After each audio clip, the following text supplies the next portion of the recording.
안녕하세요 2학년 여러분. 오늘은 6단원 6강 끓는 점차를 이용한 혼합물의 분리에 대해서 선생님이 비상교과서 중심으로 다시 한번 설명을 하도록 하겠습니다. 자, 끓는 점차를 이용한 혼합물의 분리이기 때문에 끓는 점차를 이용한 중류의 방법을 설명할 수 있다. 이게 학습 목표인데요. 여기서 우리가 먼저 체크를 하고 넘어가야 될 게 중류가 있고, 여러분들이 학습지나 또는 문제집 이런 걸 공부하다 보면 나오는 용어가 있어요. 중류, 분별 중류, 이렇게 두 가지가 있어요. 이거 한번 비교를 꼭 해봐야 되고요. 자, 글씨 굵기를 좀 낮추겠습니다. 자, 그 다음에 우리 주변에서 중류를 이용하여 혼합물을 분리하는 예를 찾아 설명할 수 있다. 이거 체크하고 넘어가도록 하겠습니다. 그러면 우리 교과서에 나오는 수업 도입에 나오는 게 있어요. 뭐가 있냐면 냄비에 뭐 찌개나 라면을 끓일 때도 마찬가지예요. 한참 끓고 이렇게 유리 냄비 같은 경우에 냄비 뚜껑에 물방울이 맺히잖아요. 이 맺히는 까닭이 무엇일지 한번 생각을 하면서 이 수업을 이제 정리를 들어보고 마지막에는 여러분들이 이에 대한 답변을 할 수 있어야 됩니다. 자, 여기서 약간 선생님이 여러분들한테 양해를 구해야 될 것 같아요. 선생님이 지금 PPT로 이거를 정리를 해 놓는데 PPT에서 지금 여기 웹에 불러올 때 PDF로 불려지는데 자꾸 글씨나 그림이 약간 어긋나네요. 이걸 어떻게 해야 될지 모르겠네. 자, 좀 더 고민을 해보겠습니다. 선생님이. 여기서 여러분들이 알아야 될 게 있어요. 중류와 분별 중류를 좀 구분할 수 있어야 돼요. 근데 이제 2학년 과학의 내용이 좀 줄어들면서 이 부분에서 중류라는 말이 나오고 교과서에서는 분별 중류라고는 언급을 하지 않습니다. 그러나 뭐 대부분의 문제집이나 다른 추가되는 설명지에는 분별 중류라는 말이 나와요. 그래서 여기에서 꼭 짚고 넘어갔으면 좋겠습니다. 자, 중류란 액체 상태의 혼합물을 가열할 때 끓어나오는 기체 물질을 냉각하여 액체 물질을 얻는 방법이래요. 액체 상태의 혼합물이면 언제나 가능해요. 근데 분별 중류는 좀 더 구체적인 조건들이 필요한데 뭐냐면, 자, 끓는 점이 비슷한 액체 물질이 섞인 혼합물을 분리할 때 씁니다. 예를 들어 여기 중류에서는 예를 들어, 자, 우리 바로 할 건데요. 소금물 같은 경우에요.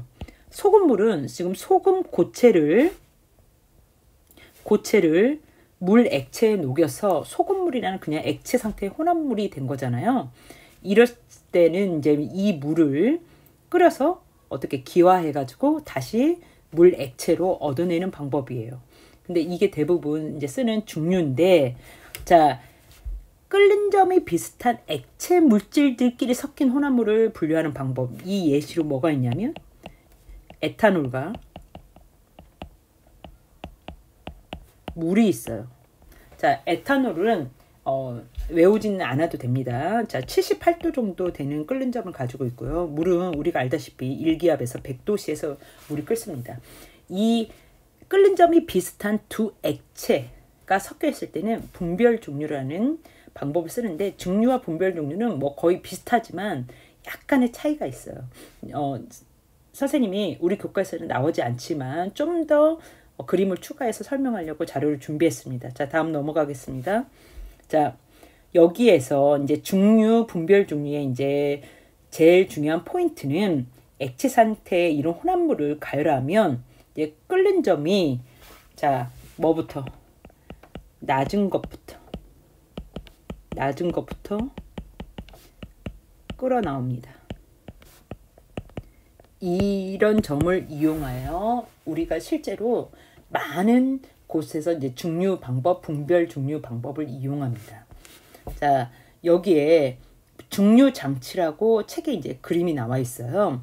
지금 이게 핫플레이트고, 그 다음에 이 삼각, 지금 이게 삼각 플라스크죠. 여기가 그림이 삼각 플라스크에 이렇게 끓여서 물질이 이제 이쪽으로 끓어 나오는 거잖아요.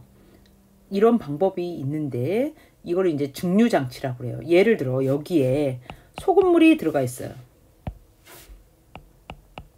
자, 소금물이 들어가 있다면 자, 얘를 끓이면 이쪽으로 이제 간을 타고 나오는데 자, 물이 기화되어 기체인 물이 이쪽으로 끓어 나오죠. 그래서 이제 이 찬물 바깥에 있는 찬물에 냉각되어 다시 여기에서 이제 액체물로 분리가 됩니다. 그리고 이 밑에는 소금이 남아 있겠죠. 그래서 소금물이라는 혼합물에서 물만 순수하게 얻어내는 방법입니다. 이게 이제 증류장치인데 우리 책에 이제 나와 있는 그림입니다. 그러면 분별 증류장치를 한 번 더 볼게요. 이 분별 증류장치는 선생님이 이제 그림을 구했는데 여기에는 아까 분별 종류를 할 수 있는 것은 어떤 혼합물이 있냐면 끓는 점이 비슷한 두 액체 혼합물일 때 이 방법을 쓴다고 그랬어요. 예를 들어 다른 것보다 예시를 드는 게 좀 빠를 것 같아요. 에탄올하고 물이 섞여 있는 혼합물이 있습니다. 여기에 자, 얘를 끓입니다. 그러면 에탄올이 물보다 끓는 점이 낮기 때문에 먼저 끓어 나오겠죠? 그래서 에탄올이 여기 먼저 끓어 나옵니다. 그래서 에탄올과 물을 분리할 수 있는 방법이에요. 근데 그 증류 방법보다 분별 증류 장치는 조금 더 복잡해요. 그리고 여기서 계속해서 나오는 용어가 있어요. 이 혼합물을 끓일 때 끓임쪽이라는 게 있어요. 끓임쪽을 이제 보면 자기식, 그 도자기식의 구슬, 아주 작은 구슬처럼 생긴 모양인데 이 끓임쪽을 넣으면 어떤 약품이 갑자기 우리가 물처럼 이렇게 우리가 예상할 수 있게 끓는 게 아니라 어떤 것은 끓고 나서 확 튈 수도 있고 끓어 넘칠 수도 있잖아요. 그래서 위험한 약품이라면 우리한테 이제 해를 줄 수도 있기 때문에 끓어 넘치는 것을 방지하기 위해서 끓임쪽이라는 자기, 그 도자기의 그런 성질의 것들을 이제 여기다 넣습니다. 그러면 에탄올이 먼저 끓어 나오고요. 그 다음에 물이 나중에 끓어 나옵니다. 이게 분별 증류 장치예요. 자, 증류를 이용한 혼합물의 분리의 예, 우리 실생활에 그러면 이런 방법을 언제 이용하느냐? 우리는 이런 방법에 이제 그 관심을 두지 않았지만 실제로 화학 부분에서는 이게 좀 많이 쓰여요. 중화학 부분에서는. 자, 증류를 이용한 혼합물의 분리에 자, 원유가 있습니다. 원유라고 하는 것은 뭐냐면 석유예요. 우리가 일반적으로 얘기하는. 자, 처음에 석유를 발견했을 때는 재앙이라고 생각했어요. 그러나 지금은 석유를 발견하면 돈이다 이렇게 생각할 수도 있겠죠. 자, 석유의 분리. 자, 석유를 나눠 보면 석유 가스가 있고요. 휘발유가 있고, 휘발유는 이제 세단 자동차에 넣는 기름, 그다음에 등유, 항공기에 넣는 연료, 그다음 경유, 큰 트럭에 넣는 것, 그다음에 중유, 뭐 선박 연료 이런 것들이 있어요. 그다음에 하나 더 뭐가 있냐면 얘네들을 다 끓게 한 다음에 마지막 찌꺼기가 있어요. 이 찌꺼기가 우리 도로에 까는 아스팔트입니다. 사실 그러나 이 석유 이 중간에 여기가 이제 단계별로 많이 이제 치소가 돼 있는데 여기서는 이제 크게 이제 쓰는 끓는 점을 이용해서 분리되는 것만 예시를 들었고 이 선박 연료와 아스팔트 사이에서는 우리가 지금까지 알고 있지만 쉽게 이해가 잘 안 갔던 몇 가지가 있어요. 여기에 뭐가 나오냐면 껌 베이스도 여기서 나오고요. 껌 베이스. 껌이나 이런 것들을 씹으면 옆에 연료면 그 재료면 같은 게 있죠. 거기에 껌 베이스라고 돼 있어요. 껌 베이스는 이거 다 석유에서 뽑아내는 겁니다. 그 다음에 우리 여성 화장품, 여성 화장품이라고 하면 안 되나? 요즘에는 이제 남성들도 화장품을 많이 씁니다. 화장품에 있는 지성 느낌의 것들 여기서도 석유에서 추출하는 것들이 많이 있어요. 또 하나 뭐가 있냐면 겨울철에 이제 가을철에도 신지만 여성들의 스타킹 여기서 다 뽑아내는 거예요. 이런 것들이 있어요. 그리고 이제 진짜 쓰고 이제 나머지가 아스팔트가 됩니다. 그래서 석유는 버릴 게 없어요. 얘네들을 태워가지고 공기가 나빠지고 이러한 영향도 있지만 석유만 초점으로 본다면 석유는 버릴 게 없어요. 그래서 이제 석유를 이제 뭐 발견을 한다 이러면 진짜 돈방석에 앉는 거잖아요. 아무튼 그렇습니다. 근데 이게 여기에서는 그게 이제 초점이 아니라 자, 이런 석유는 여러 가지 혼합물이 섞여 있는 거예요. 근데 여기서는 지금 끓는 점 차를 이용해서 분리를 할 수가 있다고 그랬죠. 그래서 석유가스부터 이 위에부터 분류해서 나오는데 자, 석유가스가 먼저 끓어 나와요. 석유가스는 다른 말로 한 번씩은 들어봤을 거야. LPG라고 합니다. LPG 가스, 회색 통에 담겨져 있는 가스예요. 그 다음에 다음으로 끓어 나오는 게 휘발유예요.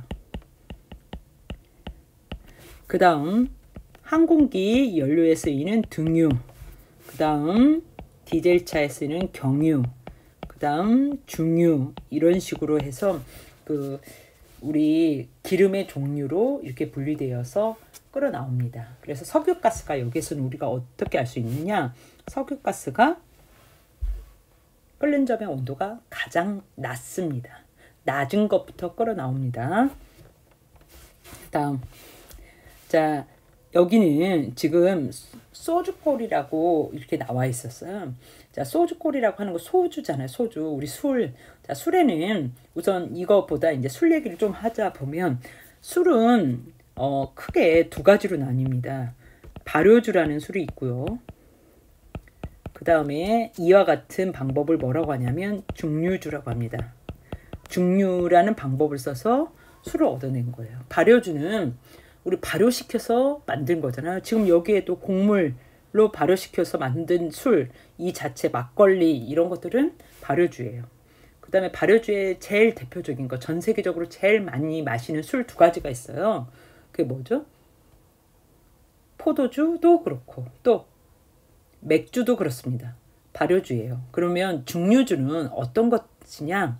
이 증류주는 이런 발효주를 여기에 같은 방법으로 자 어떻게 하는지 알겠죠? 먼저 에탄올 부분만 기화시켜서 얻어내는 방법이에요. 증류주라고 하는 것은 결론적으로는 맑은 술이에요. 대신에 얘네들을 자, 이 곡류로 만든 발효시킨 술을 이렇게 담아놓고 얘를 일부분 액체 부분만 기화를 시켜서 얻어내기 때문에 양이 적어요. 이게 양이 적다는 말은 세기가 알코올의 농도가 세기도 해요. 그래서 이 증류주의 제일 대표적인 술들을 보면 소주도 그렇고요. 그 다음에 이제 전 세계적으로 그 강도가 좀 센 술들이 있잖아요. 그게 이제 증류주에 속합니다.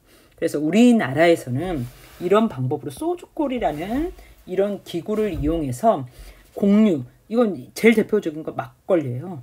막걸리를 끓여가지고 소주를 만들 수가 있어요. 그러면 여기 곡물을 섞었기 때문에 여러 가지 이제 찌꺼기들도 있을 거예요. 그 중에 알코올, 에탄올 부분만 기화를 시켜서 이 찬물에 여기 닿게 되면 여기가 이제 액체화 되겠죠. 그래서 이쪽으로 뽑아내요.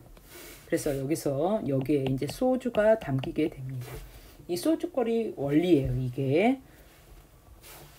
자, 소주거리 원리를 이제 알아보는 방법 중에 똑같은 방식으로 할 수 있는 게 있어요. 뭐냐면 바닷물에서 식수를 얻을 수 있는 방법도 이와 같습니다. 우리가 조난을 당하거나 바다에서 그러면 무엇보다 제일 중요한 게 뭐냐면 물이잖아요. 사실 다른 음식보다 물이 더 중요한데 이 물을 온 사방에 바닷물이 있다고 해서 이걸 벌컥벌컥 마시면 갈수록 더 갈증이 나고 사람이 죽을 수도 있어요. 그러면 어떻게 해야 되느냐? 소금기가 없는 물을 만들 수 있어야 돼요. 근데 앞에처럼 소주꼬리 같은 이런 장치나 증류 장치가 조난을 당했는데 있을 수는 없잖아요. 그래서 머리를 써야 됩니다. 어떻게 선생님이 그림을 잘 그릴 건데, 자, 조난을 당했거나 또는 배에 있거나 했을 때 바닷물에서 식수를 얻는 방법. 자, 우선은 이런 정확한 용기는 아니더라도 이렇게 홈이 있는 물에, 이런 홈이 있는 그릇이나 이런 곳에 바닷물을 담습니다. 그리고 이제 뭐 무인도다 만약에, 그러면 여기 위에 그 잎이 큰 것들을 덮어 놓는다거나, 아니면 배 안에 비닐이 있다면 이 비닐을 이렇게 덮어 놓습니다. 그러면 여기에 있는 바닷물 중에 물이 기화를 해요. 기화를 해서 올라가다가 여기에 있는 나뭇잎 또는 아까 말한 이제 비닐이 있다면, 이 비닐에 닿으면 여기는 순간적으로 온도가 낮아요. 그래서 이렇게 물방울을 맺힙니다. 이렇게 물방울을 맺히고, 이 물방울만은 이제 방법을 써야겠죠. 여기 이제 구멍을 뚫든 뭘 뚫든. 그래서 이렇게 한쪽에 한 방울씩 한 방울씩 담아낼 수가 있어요. 이게 이제 자연 상태의 중류 방법이에요. 이런 식으로 해가지고 바닷물에서 색소를 얻을 수 있습니다. 그냥 마셨다가는 어떻게 돼요? 그냥 마셨다가는, 자, 왜 그냥 마시면 안 되는지까지 설명을 간단히 하도록 하겠습니다. 만약에 우리가, 자, 소금물을 마신다. 선생님이 사람 몸은 그리기가 힘들어서, 자, 소금물을 마시면 우리 주변에 이제 장기들이 있잖아요. 뭐 여러 가지 우리 사람의 장기들이 있으면 사실은 이 장기들이 물이 지금 갈증이 나는 거잖아요. 그래서 물을 이쪽으로 공급을 해줘야 되는데, 반대로 소금물이 농도가 훨씬 높기 때문에 장기에서 물이 더 빠져나갑니다. 항상 이 물의 흐름은 농도를 낮추는 방향으로 흐르게 돼 있어요. 이게 이제 삼투압과 관련된 건데, 이 삼투압은 여기서 설명하기가 그러니까, 어쨌든 이제 과학적으로 결론을 얘기하면, 자, 장기로 들어가야 되는 물이 반대로 장기에서 밖으로 나와 버립니다. 그러면 이 장기들은 더 갈증을 느끼겠죠? 그래서 이제 더 갈증을 느끼게 되고 결국은 사망까지 할 수가 있어요. 바닷물을 직접적으로 마시는 게 아니라 식수로 이용하기 위해서는 이런 방법을 이용해야 됩니다. 자, 그러면 지금까지 이제 끓는 잡차를 이용한 분리, 여기까지 이제 설명을 마치도록 하겠습니다. 밑에 확인 문제, 간단한 4문제가 있으니까 꼭 풀어서 제출하시기 바랍니다. 자, 수고하셨습니다.